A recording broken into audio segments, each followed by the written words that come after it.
Então, se você puder abrir a sua Bíblia em João capítulo 2, verso 1. João, o Evangelho de João. E eu quero falar sobre que com Jesus o vinho novo sempre vem depois. Com Jesus o vinho novo sempre vem depois. Evangelho de João capítulo 2, verso 1, diz assim: no terceiro dia houve um casamento. Casamento é uma coisa boa. Quantos dão um amém? Alguns não deram não. Em Caná. Caná é um distrito da Galileia. A mãe de Jesus estava ali. Jesus e seus discípulos também haviam sido convidados para o casamento. Tendo acabado o vinho, a mãe de Jesus lhe disse: eles não têm mais vinho. Respondeu Jesus: que temos nós em comum, mulher? A minha hora ainda não chegou. Sua mãe disse aos serviçais: façam tudo o que ele lhes mandar. Ali perto havia 6 potes de pedra do tipo usado pelos judeus para as purificações cerimoniais. Em cada pote cabia entre 80 e 120 litros. Disse Jesus aos serviçais: enche os potes com água. E os encheram até a borda. Então lhes disse: agora leve um pouco de vinho ao encarregado da festa. Eles assim o fizeram. E o encarregado da festa provou a água que fora transformada em vinho, sem saber de onde esta viera, embora soubesse os serviçais que haviam tirado da água. Então o mestre da cerimônia chamou o noivo e disse: todos servem primeiro o melhor vinho, e depois que os convidavam já beberam bastante, o vinho inferior é servido. Mas você guardou o melhor até agora? Esse sinal, meus irmãos, miraculoso, em Caná da Galileia, foi o primeiro que Jesus realizou. Revelou assim a sua glória, e os seus discípulos creram nele. Quantos podem dar um amém aí, aleluia? Então eu quero conversar com você hoje sobre que com Jesus o vinho novo sempre vem depois. E aqui, esse primeiro milagre de Jesus, ele vai para um casamento, ele vai para uma festa de casamento, e Jesus é convidado para esse casamento. É interessante que Jesus foi numa festa de casamento. Isso aponta para quê? Jesus atendeu o convite de participar de uma festa, ou seja, Jesus também participa dos momentos alegres da vida. Amém? Jesus ele se identifica daqueles momentos festeiros, de alegria, onde as pessoas celebram. Então, meus irmãos, é significativo para nós saber que Jesus ia em festa. Jesus ia em festa. Então, esse primeiro milagre de Jesus mostra que Jesus ele era uma pessoa alegre. Ele participava dos momentos festivos, ele participava dos momentos alegres. Porque tem muitos crentes que acham que depois se converteram: eu não vou mais em festa, eu não participo de nada que seja alegre. Ah, é alegria? Não, isso não tem nada a ver com a minha espiritualidade. A minha espiritualidade é piedosa, é séria. Se tiver muita alegria, eu não vou. Talvez você seja um desses. Tem muito crente que é fariseu, que ele é festa, ele não vai na festa do casamento do cunhado, do irmão, ele não vai em aniversário, ele não vai em chá de bebê, ele não vai em despedida de solteiro, a empresa tem festa, se tem festa ele está fora. Mas Jesus não, Jesus ele foi convidado para uma festa, e ele foi. Eu, quando me converti, tinha muito nesse negócio que a espiritualidade e a alegria não podem andar juntos. Se você é espiritual, você tem que ter uma cara séria. Hoje eu sou o contrário, eu entendi que espiritualidade transborda alegria. Você conhece uma pessoa espiritual porque a alegria do Senhor transborda na vida dela. Então, tem muitos lugares legalistas que você não pode ser muito alegre, senão eles vão entender que você é carnal.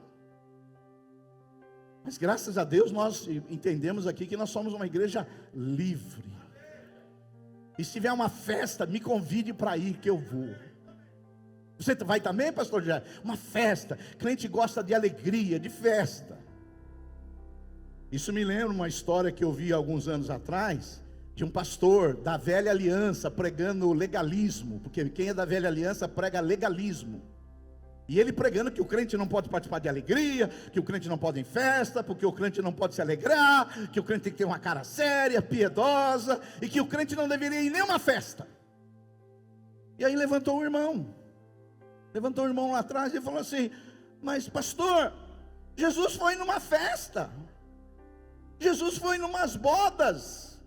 E o pastor pensou assim, falou: rapaz, como que eu vou responder isso agora? E ele deu a pior resposta possível. Ele disse assim: Jesus foi, mas não deveria ter ido. Então tem gente que é assim. O legalismo dele é absurdo. E eu quero compartilhar com você 7 lições, porque o vinho novo vai chegar na sua vida em nome de Jesus. Você crê que haverá um vinho novo, uma alegria nova, um regozijo novo na sua vida em nome de Jesus? Primeira lição que a gente aprende nesse milagre de Jesus: para o vinho novo chegar, temos que estar conscientes que Jesus tem que ser o centro de tudo. Quantos podem dar um glória a Deus? Olha só, no terceiro dia houve um casamento em Caná da Galileia. A mãe de Jesus estava ali, e Jesus e seus discípulos também haviam sido convidados para o casamento. Ou seja, Jesus, ele foi convidado para estar no casamento.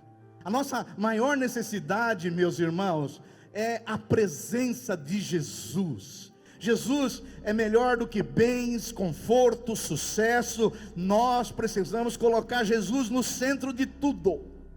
Queremos ser uma igreja cristocêntrica, queremos ter famílias cristocêntricas, queremos ter discipulados cristocêntrico, que a nossa oração, que o nosso viver, sempre Cristo esteja no centro. Aleluia. Eu, quando ouço pregação, a primeira coisa que eu quero saber é: Cristo está no centro? Porque Cristo é o tudo em todos, Ele é a expressão exata de Deus, nele há toda a plenitude de Deus. E quando nós temos revelação, nós colocamos Cristo em todo lugar. A nossa conferência, você que ainda não sabe o tema, é Cristo é tudo em todos. Cristo é tudo em todos. Então hoje, só para você saber, nós acompanhamos aí quase 100 igrejas, a gente mentoria aí quase 100 igrejas. Hoje a maior luta, o maior desafio meu é colocar esses pastores, fazer com que Cristo seja o centro. Porque às vezes é Cristo mais a prosperidade, às vezes é Cristo mais isso, às vezes é Cristo. É um desafio para nós pôr Cristo em tudo na vida. Cristo deve ocupar o lugar da primazia. Quando você orar, tem que ter Cristo. Quando você cantar, tem que ter Cristo. Quando você discipular, tem que ter Cristo. Tudo tem que ter Cristo. Esses dias eu exortei uma irmã aqui do louvor nosso. Falei para ela: filha, você cantou uma música que só fala de Deus na antiga aliança. Deus é Elohim, El Shaddai, Elohim. Falei: para cantar numa sinagoga tá jóia. Sinagoga é onde os judeus se reúnem. Mas nós somos uma igreja cristã. A igreja cristã é a igreja da nova aliança. Cristo tem que ser tudo. Nós deveríamos não cantar mais nenhuma música que não fale de Jesus. Se Jesus não estiver na música, não devemos cantar. Se Jesus não estiver na pregação, nem deveremos ouvir a pregação. Cristo tem que estar no centro de tudo. Aleluia. Esse é o Espírito de Cristo. E quando acontece o vinho novo? Quando Cristo é o centro. Cristo é o centro. Na nossa conferência, eu vou pregar algumas mensagens, e já falei com alguns pastores: você vai pregar sobre Cristo. Não vem pregar sobre prosperidade, não vem pregar sobre triunfalismo, não venha pregar sobre coaching, não venha pregar neurolinguística. Eu quero que você pregue Cristo. Esse é o maior desafio hoje, falar de Jesus. A maior necessidade dos homens, das igrejas, é ter Cristo no centro. E quando Cristo é convidado, está no centro da sua família, há uma transformação. O que era água, um casamento sem sabor, sem cor, sem gosto, chega o vinho novo. Cristo chega, Ele dá cor, Ele dá sabor, Ele dá vida, Ele dá unção, Ele traz um novo ambiente. Aleluia, aleluia, Cristo. Cristo tem que ser o centro de tudo. Eu, para falar para você, eu não leio mais livro que não tenha Cristo. Eu estou que nem Paulo. Olha, eu só quero saber de Jesus e Jesus crucificado. Nós somos uma igreja da nova aliança. Jesus é o centro de todas as coisas. E nesse casamento, Jesus, ele foi convidado. E quando Jesus é o centro, algo foi transformado. Porque onde Cristo não há o centro, por mais que seja igreja, não há transformação, há deformação. Você sabe, tem pessoas que vêm para a igreja e piora. Ele já era burro, ficou mais burro ainda. Ele era idiota, ficou mais idiota ainda. Tem gente que vem para a igreja e fica idiota. Você vê algumas igrejas, as pessoas fazerem algumas coisas que é idiotice, é tolice. Mas Cristo não, Cristo nos dá lucidez, Cristo nos dá sabedoria, Cristo nos dá entendimento, Cristo amplia os nossos horizontes, aleluia, aleluia. E a segunda lição que a gente aprende nisso aqui, que Jesus, ele não deforma, mas ele transforma. Eu espero que essa igreja tenha pregado Cristo para você, e que você chegou aqui deformado.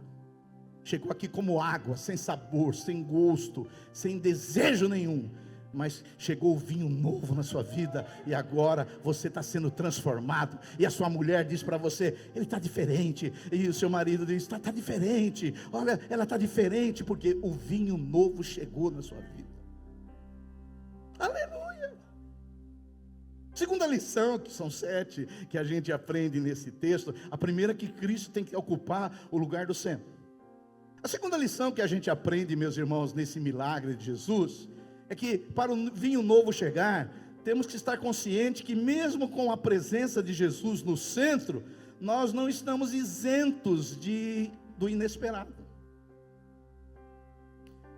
O verso 3 diz assim, que Jesus estava lá, Jesus era o centro, Jesus foi convidado, mas o vinho acabou, ou estava acabando. Porque quando eu falo que Cristo é o centro, muitas pessoas podem entender que se eu estiver centralizado em Cristo, só vai acontecer coisa boa na minha vida. Esse é o problema hoje da teologia do triunfalismo. Qual o problema da teologia do triunfalismo? Você tem que ser triunfante em tudo, é vitória em tudo, tudo é vitória. Mas amanhã você vai fazer um exame de sangue e dá uma diabetes em você. Amanhã você vai fazer um exame de sangue e dá um colesterol alto.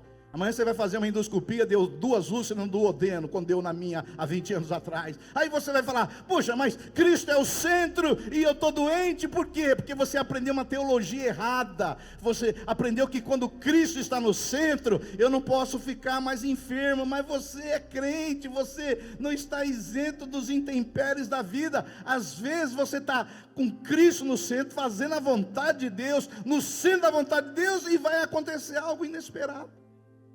Um desemprego, um problema familiar, um filho que não quer servir a Deus, coisas que acontecem com as pessoas que têm Cristo no centro. Mas nós estamos inseridos às vezes numa teologia tão triunfalista, que é maligna, que é luciferiana, que quando acontece algo errado na sua vida, você acha que tem uma brecha. Há uma brecha. O que será que eu fiz? Por que será que o Corinthians perdeu de 3-0? Alguma coisa aconteceu. Não aconteceu nada, filho. É o time que é ruim mesmo. Não aconteceu nada. Faz parte da vida. A vida, ela tem coisas que acontecem.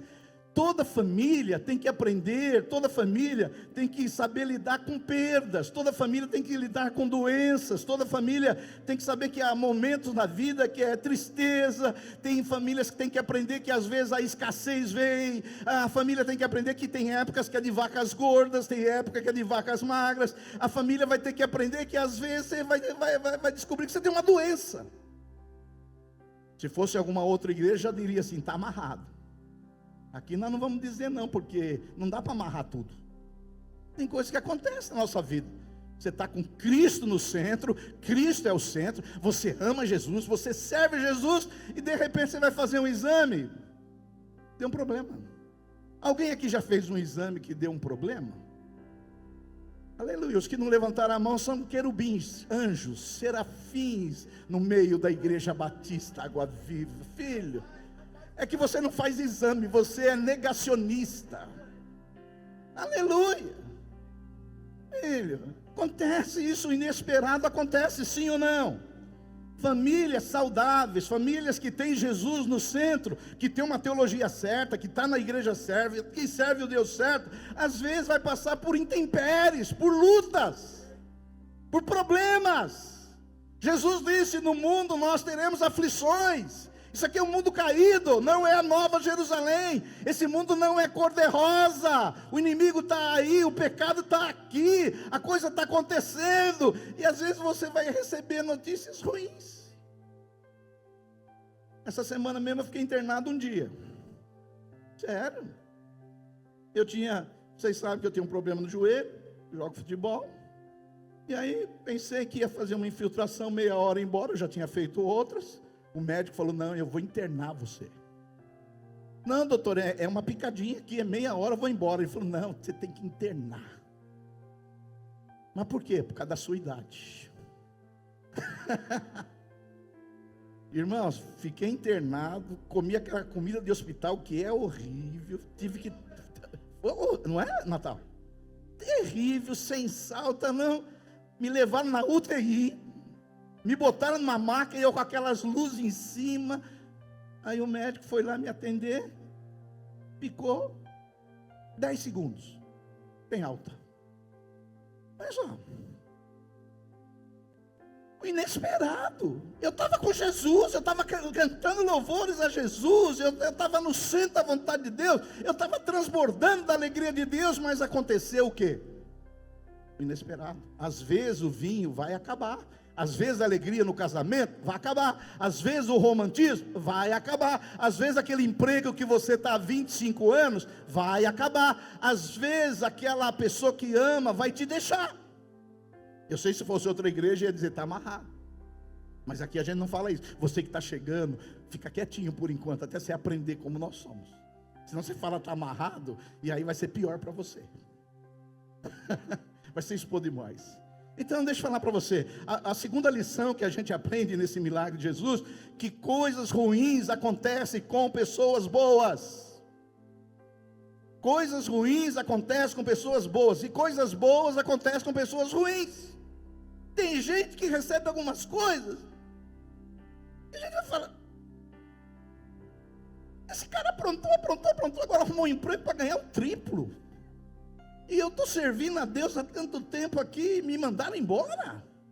E aí os ímpios ainda falam: onde está o seu Deus? Sim ou não? Agora você tem que estar preparado, filho. Nós não vivemos aqui o mundo da pantera cor-de-rosa. Aqui é um mundo caído. O inesperado vai acontecer. Às vezes você vai viajar amanhã, vai furar o pneu do seu carro. Vai acontecer. Faz parte da vida. Você tem que estar preparado. Mas Cristo tem que ser o centro. E se Cristo está no centro, mesmo no inesperado, Ele vai estar com você, ainda que seja no vale da sombra da morte. Ele vai te guiar, e você não vai ficar no vale da sombra da morte, você vai passar por ele. Aleluia, aleluia. A terceira lição que a gente aprende nesse milagre de Jesus, o primeiro é que Cristo tem que estar no centro. O segundo, que coisas inesperadas acontecem, o vinho acabou. Terceiro, para o vinho novo chegar, é preciso levar o problema à pessoa certa. Olha só o verso 3. Tendo acabado o vinho. Esses dias eu vi um videozinho no Instagram que eu achei o máximo. E ainda vocês mandam para mim irritar esses videozinhos. Uma moça, uma maluca, na internet eu achei maluca, toma cuidado. Ela disse que o vinho da Bíblia não tinha álcool. Não tinha álcool. Então Paulo disse assim: não vos embriagueis com vinho que não tem álcool. Já pensou? Eu falar para você, Johnny, não se embriague com vinho, mas o vinho não tem álcool. Eles achavam que os discípulos no dia do Pentecostes estavam embriagados, mas vinho não tem. Filho, que loucura é essa? Não é? Mas isso aqui é outra história, só para você não cair nas armadilhas da internet. Tendo acabado o vinho, a mãe de Jesus lhe disse: eles não têm mais vinho. No nosso conjuntura, ela chegar numa festa nossa, para contextualizar isso aqui, é chegar na festa, você foi numa festa de casamento e alguém falar para você: acabou a Coca-Cola, acabou o Guaraná, acabou o suco. Mais ou menos isso, não é? E a terceira lição que a gente aprende aqui é que quando tem o problema, Cristo é o centro, nós não estamos isentos de inesperado, problemas vão acontecer, mas quando o problema acontecer, qual é a primeira pessoa que eu tenho que falar? Jesus. Então você vê, acabou o vinho, Maria, mãe de Jesus, tão logo ela identificou a falta de vinho na festa, imediatamente ela foi falar com quem? Com a pessoa certa. O inesperado vai acontecer em nossas vidas, mas com quem nós devemos procurar? A vizinha fofoqueira? Aquele irmão linguarudo? Aquela pessoa que vai difamar? Olha só, Maria não procurou o pai do noivo. Que história é essa aí, pai do noivo? Você faz uma festa e o vinho acaba no meio da festa. Maria também não procurou os serventes para saber porque o vinho tinha acabado. Maria também não procurou o noivo. Ô, seu noivo, peraí, você faz uma festa aí para tantas pessoas, não compra o vinho suficiente e agora a gente vai ficar sem o vinho? Não, Maria procurou quem? Jesus.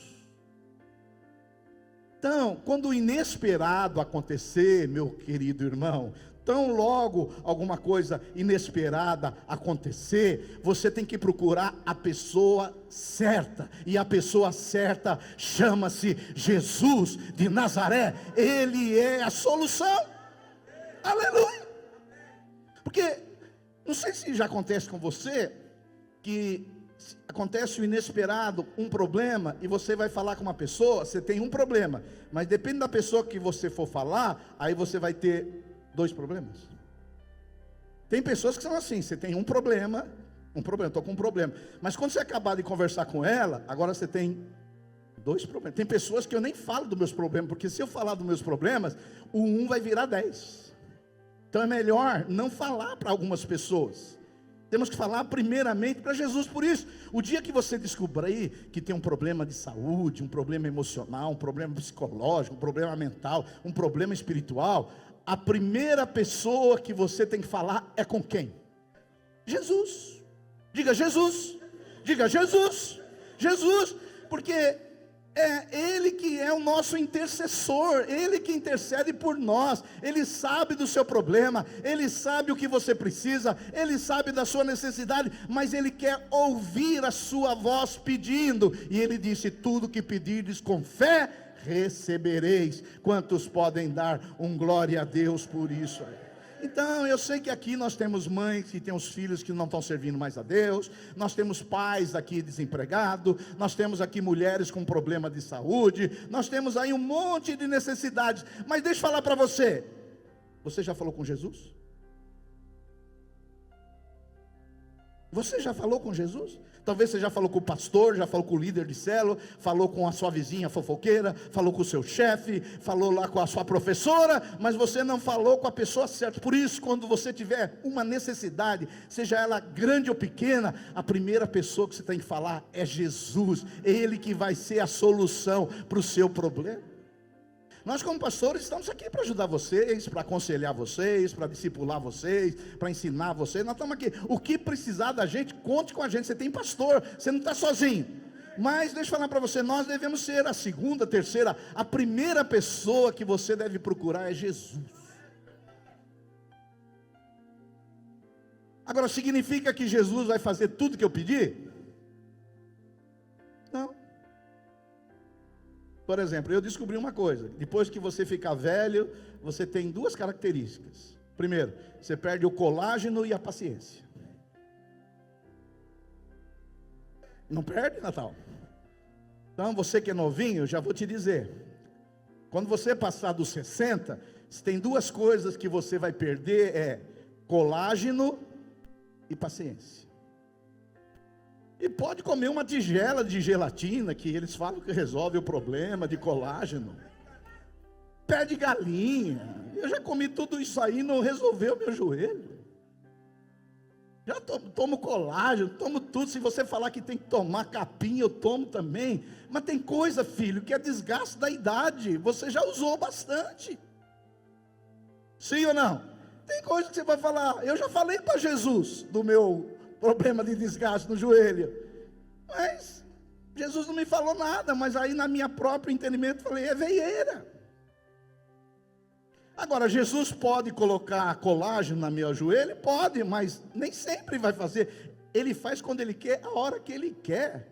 Quem mandou que jogar bola a vida inteira? Agora tome. É verdade? Não precisa falar nada agora não, Joana. Agora é desabafo só. Obrigado, Joana. Ela está querendo me apoiar, mas eu entendo. Mas o verdade fica assim, é uma verdade muito dura, assim. Não, e a verdade pior foi o que o médico me disse. E ele falou, quando fez a infiltração, ele falou: o senhor sabe que nessa idade só vai piorar, né? É uma mentira? Não, é uma verdade, mas não precisa ser dita. Fica ali numa boa, vai fazendo musculação, vai na academia. Mas ele falou: o senhor sabe que nessa idade só vai piorar. Ainda dói esse negócio. Agora, nós temos que falar com a pessoa certa. Jesus, às vezes ele vai falar, vai te responder, às vezes ele não vai te responder, às vezes ele vai achar que não é o momento, às vezes ele vai achar que você precisa ser tratado nessa área, às vezes ele vai achar que vai acontecer lá na frente. Então, é a agenda de Jesus, não é a sua. Aleluia. Aleluia.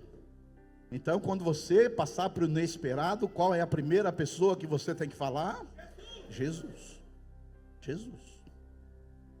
Quarta lição, que são 7, que nós estamos falando sobre quando Jesus transformou a água em vinho.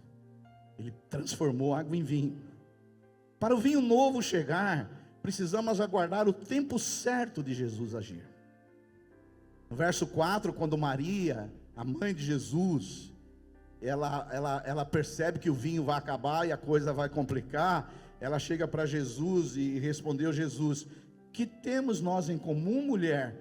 A minha hora ainda não chegou. Eu sei que alguns leem esse versículo aqui, quando Jesus tem uma tradução, que Jesus diz: que tenho contigo, mulher? Já leram essa tradução? E aqui na tradução NVI diz assim: que nós temos em comum, mulher? Tem pessoas que acham que Jesus foi desrespeitoso com Maria. Então eu estou aqui para defender Jesus. Então essa é uma expressão que o tradutor resolveu traduzir mulher, mas algumas traduções em inglês diz: que tenho eu contigo, senhora? Que tenho eu contigo, madame? Mas deixa eu falar para você, Jesus, ele sempre tratou bem a sua mãe. Jesus nunca foi desrespeitoso com a sua mãe, a ponto de lá na cruz, quando ele estava crucificado, agonizando na cruz, ele falou para o apóstolo João: cuida dela. E olha que mulher, eis aí o teu filho. E olha que João não era filho dela. Eu não sei onde estavam os filhos de Maria aquela hora, mas Jesus disse para João cuidar dela. Jesus, mesmo agonizado, ele teve afeição e carinho por Maria. Jesus nunca foi desrespeitoso com ela. Mas por outro lado, dito isso, Jesus também colocou Maria no lugar dela. Por quê? Porque Jesus é o Senhor, Jesus é o Salvador, Ele é o Deus. Não é Maria que vai fazer a agenda de Jesus, é o Pai. Jesus seguia a agenda do Pai e não a de Maria. Por isso, se você ainda tem problema com Maria, deixa eu falar uma coisa para você. Maria é uma mulher tremenda da parte de Deus, piedosa, que ela foi escolhida para gerar o Filho de Deus. Então, ela é uma mulher maravilhosa, mas Maria não pode fazer muita coisa por você. Se você chegou aqui com Maria, a Maria vai ter que sair e vai ter que entrar Jesus. Jesus é o centro de tudo. Nós não somos uma igreja mariólatra, nós somos uma igreja que só tem um ídolo, e ele chama-se Jesus de Nazaré. Esse é o nome do nosso ídolo, Jesus. Agora Jesus, ele disse para que Maria sabia que ele tinha uma agenda, e a agenda de Jesus era a agenda do Pai, não dela. E ele disse: não é chegada ainda a minha hora.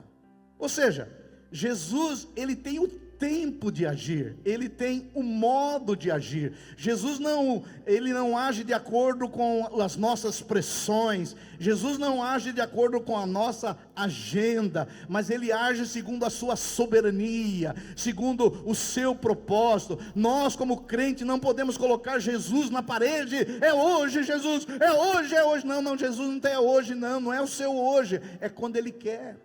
O nosso tempo chama cronos, da onde vem o nosso relógio, cronômetro. O tempo de Deus chama kairos, é outro tempo, é outro tempo. Deus pode agir em você hoje mesmo, mas Ele pode agir amanhã, Ele pode agir daqui 10 anos, porque Ele trabalha para aqueles que nele esperam, mas Ele age a hora que Ele quer.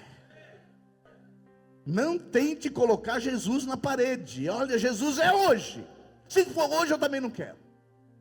Não é assim que se age com Jesus.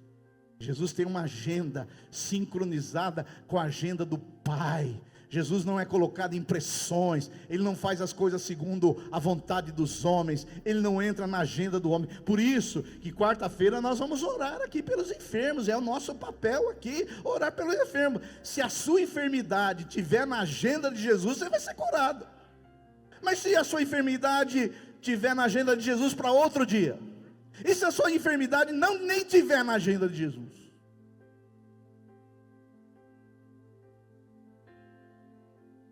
Houve um amém.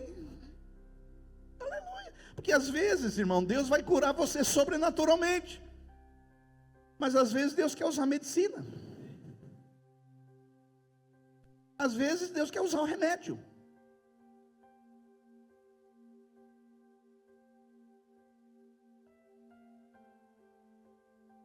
Ou você acha que quem inventou a medicina? Deus. Eu e minha mulher, nós temos umas diferenças nesse negócio de medicina. Ela é da época do chazinho. Esses dias ela estava com um probleminha de estômago, e ela falou: uma irmã me falou que o chá de erva de espigueira santa resolve. Eu falei: você já viu falar de pantoprazol? Aí entrou meu filho, mãe, esse negócio de chazinho é quando não tinha remédio. A ciência não tinha desenvolvido, mas nós temos mais de 2000 anos de ciência. Toma um pantoprazol que é tiro e queda. Mas graças a Deus agora ela voltou para o pantoprazol, nós conseguimos convencer ela. E ela ficou boa. Porque tem um pessoal na internet que eles desprezam a medicina e acham que chazinho resolve tudo. Chazinho, deixa eu falar, resolve algumas coisas. Mas lembra, quem usou isso foram os índios, que foi bom para eles na época. O chazinho é ruim? Não, é bom. Mas nós não somos uma igreja que contraria a ciência é de Deus também. Amém, amém. Está vendo como nós temos uma mentalidade que a gente precisa melhorar? Porque na sua cabeça, Deus tem que curar através do milagre. Mas não, deixa eu falar para você, e ainda não, para você não ficar chateado. A maioria das suas curas aqui, nessa terra, você vai passar por remédio. E agradecer a Deus por ter dinheiro para comprar o remédio. Mas as igrejas não pregam isso, eles pregam que você tem que ser curado aqui. Não, filho, você vai ser curado aqui. Agora, como a gente não sabe se Deus vai te curar, ou se é o remédio que vai te curar, a gente toma o remédio e ora, e vamos viver bem, para a glória de Deus. Quantos podem dar um glória a Deus aí? Aleluia.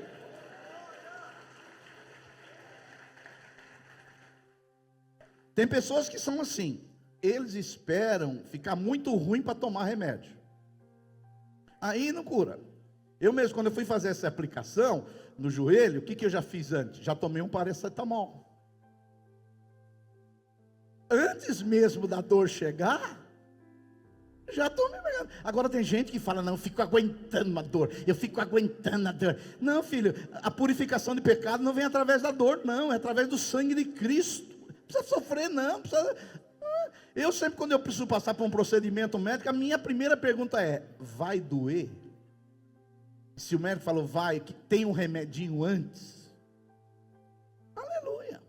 Você não está acostumado a ouvir isso, igreja, né? Por isso que está estranhando. Mas aleluia, nessa igreja você vai se aprender a saber que a religião e a ciência andam juntos, e a gente pode viver bem assim, para a glória de Deus. Aplauda Jesus aí, aleluia, aleluia.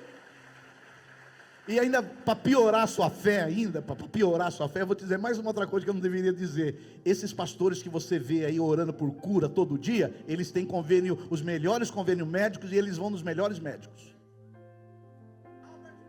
Entendeu? Só para... Tem igreja vendendo colágeno? Essa aí eu preciso ir, então. Se tem igreja vendendo colágeno barato, eu vou. Ele ora pela cura e vende o colágeno. Ai, que maravilha. Eu acredito nisso. Eu vou lá, tomo colágeno e oro pela cura. Aleluia. Estou dizendo para você, filho, para você adultecer, para você viver o evangelho, para você não ter uma fé infantil, para você não acreditar nessas mentiras que são apresentadas. Aí você é livre. Você sente uma dorzinha, toma um comprimido. Obrigado, Jesus, porque eu fui curado. Sem condenação. Eu creio que umas 10 fortalezas foram quebradas aqui hoje. E uns 10 nunca mais vão aparecer aqui. Mas eu entendo, vai lá sendo enganado por muitos. Aleluia. Quinta lição, e nós temos mais 3 lições, e a hora está passando, e nós vamos orar no final. Para o vinho novo chegar, é preciso obedecer prontamente às ordens de Jesus. Sua mãe disse aos serviçais: façam tudo o que ele mandar. Ali perto havia 6 potes de pedra, do tipo usado pelos judeus para as purificações cerimoniais. Em cada pote cabia entre 80 e 100 litros de água. Verso 7, disse Jesus aos serviçais: enche os potes com água. Quantos litros de água era? Você dá para fazer as contas aqui, irmãos? Olha só, havia 6 potes de pedra do tipo usado pelos judeus para as purificações. Em cada pote cabia, vamos dizer que cabia 100. Tinha quantos potes? 6. Eu já estive lá em Caná da Galileia, onde Jesus realizou esse milagre, e lá tem alguns potes desses. 100 litros cabia ali, onde eles faziam as purificações da religião judaica, da velha aliança. É interessante que Jesus, ele pega algo da velha aliança, aqueles potes, os judeus, era tipo uma caixa d'água, cabia 100 litros, e os judeus, eles lavavam as mãos ali, numa espécie de purificação. Eu já preguei aqui para vocês que a nova aliança era apenas algo exterior, não mudava nada interiormente. Agora, Jesus, presta atenção, ele fez questão de pegar algo da velha aliança, ali, aquelas calhas da velha aliança, e naquela calha que os judeus se purificavam ali, que não mudavam nada, era algo exterior, Jesus fez um milagre. Deixa eu falar para você, nós somos o povo da nova aliança. E às vezes, nós como povo da nova aliança, às vezes nós vamos receber direções de Jesus que não faz sentido. Mas a quinta lição é que nós temos que obedecer Jesus. Para vinho novo chegar, nós temos que viver em obediência. É interessante que Jesus, ele manda trazer aquelas coisas, não eram pesadas, eram muitos homens que tinham que carregar. Era uma caixa d'água muito grande, e Jesus, ele fala: olha, vocês peguem essas talhas aí, e vocês enchem de água. Irmãos, carregar uma talha daquela, hoje, precisariam 6 homens, para carregar algo daquilo ali, com 100 litros d'água. Aí Jesus pediu alguma coisa para eles, que não fazia sentido. Ou seja, Jesus, o que nós estamos precisando aqui é de vinho, não de água. A água a gente está bem aqui, a companhia de água aqui da cidade, ela funciona bem, nós estamos bem abastecidos. Jesus, o nosso problema aqui é vinho, nós estamos precisando de um vinho aqui nesse lugar, porque senão essa festa vai ter alguns problemas aí. Mas Jesus, ele pediu para eles fazerem algo que não fazia a priori sentido. Jesus mandou encher as calhas de água, como se Jesus estivesse querendo que eles voltassem para a velha aliança, numa purificação exterior, que não mudaria nada. Mas Jesus estava mostrando para eles que aquelas calhas era a velha aliança, mas ali algo novo ia acontecer. E quero declarar sobre a sua vida: algo novo vai acontecer na sua vida. Tem coisas que Deus vai mandar você fazer que não faz sentido. Ah, peraí, botar água em calha, isso é da velha aliança. Tem coisas que Deus vai falar para você fazer, que você fala: ah não, mas isso aí não vai resolver o problema, isso aqui não é o que eu estou precisando. Mas quando você obedece Jesus, o novo de Deus lá na frente vai chegar, mesmo que não faça sentido, mesmo que você não compreenda, porque os pensamentos de Deus, eles são maiores do que o nosso, nós não compreendemos, mas quando Jesus falar, faça, obedeça, cumpra, que algo novo vai chegar na sua vida, em nome de Jesus. Aleluia. E a sexta lição que a gente aprende nesse texto aqui, porque de Jesus, o vinho novo sempre vem por último. Para o vinho novo chegar, é necessário crer que com Jesus o melhor sempre vem depois. No verso 9 diz assim: e o encarregado da festa, vamos chamar de mestre de cerimônia, ele foi lá provar daquelas talhas que Jesus mandou encher de água. Mas aquela talha que ele não sabia, quando ele foi provar, o que era, irmãos? Vinho. E não era vinho daqueles sangue de leão, sangue de boi, não é aquele vinho barato, não é aquele vinho ruim, não. E o mestre sala, o mestre de cerimônia, sem saber de onde viera, embora os serviçais sabiam da onde vinha a água, ele chamou o noivo. Porque quando ele prova aquele vinho, ele vê um vinho palatável, de boa qualidade, e ele era um bom degustador. Ele fala: mas esse vinho aqui, eu nunca tinha provado, é um vinho finíssimo, um vinho que provavelmente foi envelhecido durante muito tempo, para ter esse paladar. E aí ele chamou o noivo e disse assim: olha, ô noivo, tem alguma coisa errada aqui. E o noivo falou: mas o que está de errado? Ele falou: nós temos um protocolo. E o protocolo nosso é o seguinte: primeiro a gente serve o vinho bom, e depois o pessoal vai tomando, vai calibrando, vai enchendo a cara. E quando o pessoal estiver meio embriagado, a gente dá aquele vinho ruim, horroroso, que ninguém nem vem perceber. Porque o cara, depois de bêbado, filho, ele bebe até urina. Ele nem liga para isso. Ele bebe qualquer coisa. E ele falou: se você guardou o melhor para depois. Deixa eu falar uma coisa para você. Com Jesus é assim. Às vezes a sua vida está uma água, sem sabor, sem cor, sem alegria. Às vezes o seu casamento está assim, uma água, velha aliança, horrível, ficar cobrando um do outro. E de repente, quando você obedece Jesus, Jesus chega com vinho novo. Eu quero declarar: haverá um vinho novo no seu casamento, haverá um vinho novo na sua família, haverá um vinho novo na sua carreira, haverá um vinho novo no seu trabalho, no seu emprego, nos seus negócios. O vinho de Jesus vai chegar na sua vida, porque o vinho novo vem depois. Ah, pastor, eu quero provar desse vinho. Você vai provar desse vinho em nome de Jesus. Se você crê em Jesus, se você colocar Jesus no centro, se você obedecer Jesus, se você crê em Jesus, você vai provar do vinho novo. Eu creio muito nisso. Aleluia. Aleluia. Como disse bem o pastor Fernando, muitos irmãos já estão testemunhando. Eu tenho algo novo na minha vida, já perdi 2 quilos esse ano.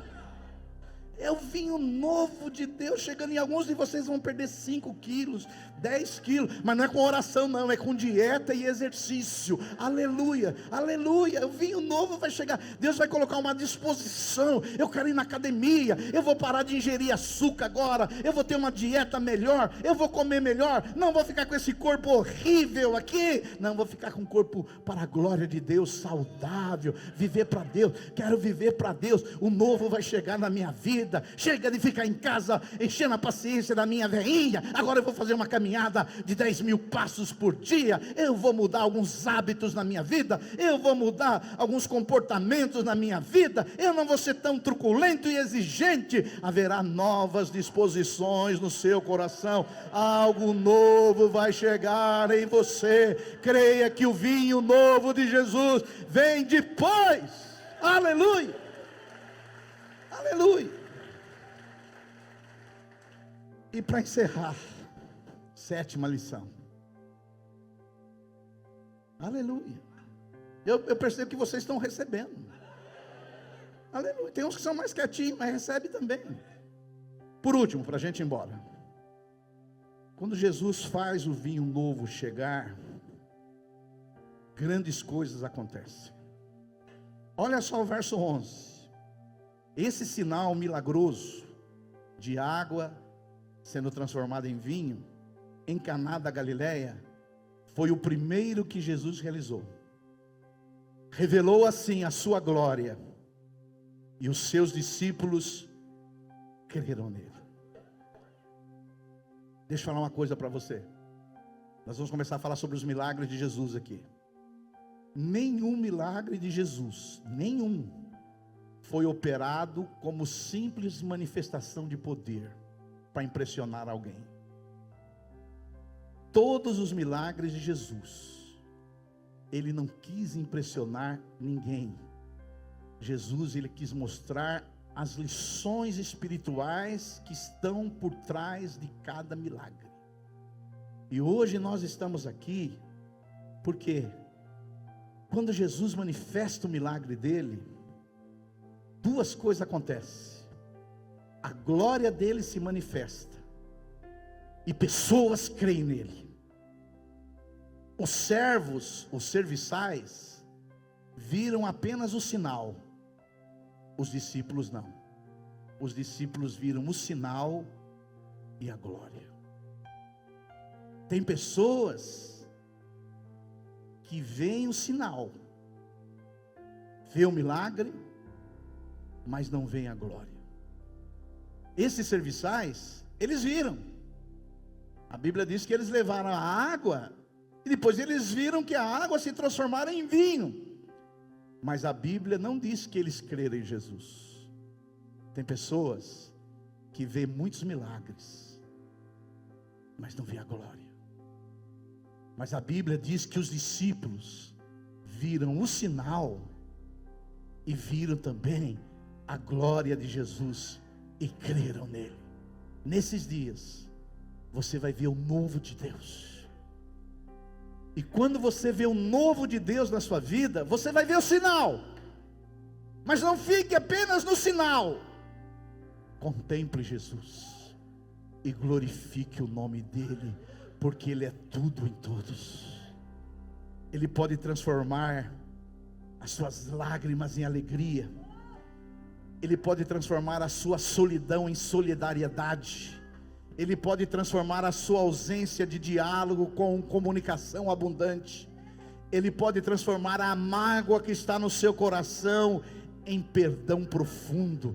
Ele pode transformar a sequidão que está na sua vida em rios transbordantes, porque o vinho novo vai chegar na sua vida, em nome de Jesus. Fica de pé, nós vamos louvar ao Senhor.